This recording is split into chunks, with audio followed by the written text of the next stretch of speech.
Hi, if you're a lover of all things spooky and eerie, then Untold True Crime Horror is the perfect storytelling podcast for a spine-tingling experience. As you tune in to this petrifying horror experience, do not forget to subscribe, as your nightmares are about to get a whole lot scarier.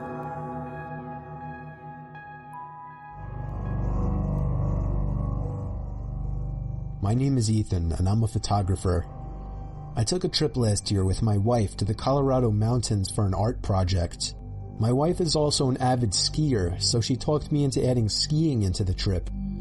We had the option to book a room at a ski resort or rent out a private log cabin. The second one seemed more romantic, so I picked that one. Plus, it didn't hurt that it was cheaper. The cabin was nothing luxurious or anything. It was a single-floor, 4-room little thing. A 2-person bedroom, a small living room, a kitchen, and a bathroom. It may have been small, but the actual idea of being secluded in a warm log cabin during a blizzard was amazing.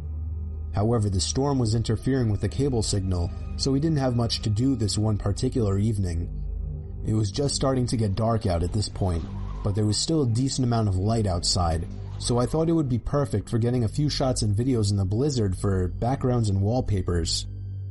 I told my wife I'd be back within 10 minutes and slipped on my boots and coat. The moment I stepped outside and shut the door, I noticed footsteps leading up to the door in the snow that had blown under the wooden awning. I could see the prints doubled as whoever left them there turned and went the opposite direction. I was freaked the fuck out, but I wasn't about to go inside and scare my wife. I decided to give in to my curiosity and followed the prints to the right side of the cabin. Right away, I noticed that they led to the bedroom window. My heart froze in fear when I saw this. I could see my wife sitting on the bed using her iPad. She noticed me, and I waved. She laughed. I continued to follow the footprints around the cabin to the other side. They led to the living room window on the other side. Someone was stalking us, but how long ago was the question? I found myself standing there for a good minute asking myself if I should follow the footprints anymore. For whatever reason, I decided I would. They were now leading away from the cabin. I knew I was following the prints to where this person was going, not coming from, simply by the boot marks. I followed the prints away from the opening and into the trees.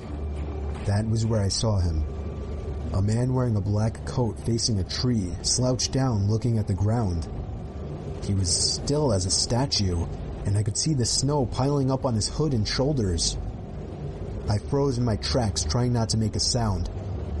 I would have thought to ask him if he needed help otherwise, but this guy was just standing there not doing anything, like some kind of deranged freak. I started to gradually move backwards without even turning around, making sure this man didn't turn around or notice me. When I got at a visual distance, I turned around and stomped through the snow back to the cabin. When I slammed the door shut, my wife came over to see what was wrong. I saw worry in her eyes. I guess she saw the worry in mine. She knew I saw something, and after a few minutes of harassment, I finally told her what I saw. She immediately started packing her things, telling me we're leaving right away. I told her no, we're not going anywhere. I would not get a refund for leaving early, and I wasn't about to up and leave just because some weird guy was walking around outside. She made a point of locking both locks on the door and making sure all of the windows were sealed shut. For the rest of the night, we read stuff on our iPads. I reviewed the pictures and videos I had taken so far. We turned out the lights early as there wasn't much else to do. What if he's still out there? I remember my wife asking me. There's no way he's still out there, I then assured her. Listening to the wind blowing outside, along with the small flakes of snow hitting the windows, was strangely relaxing, and I knew I'd be able to fall asleep quickly. Except if it wasn't for the knock at the bedroom window. We were both still awake, and we both knew it was a knock from a person. I ushered my wife out of bed and out into the living room without turning on any lights.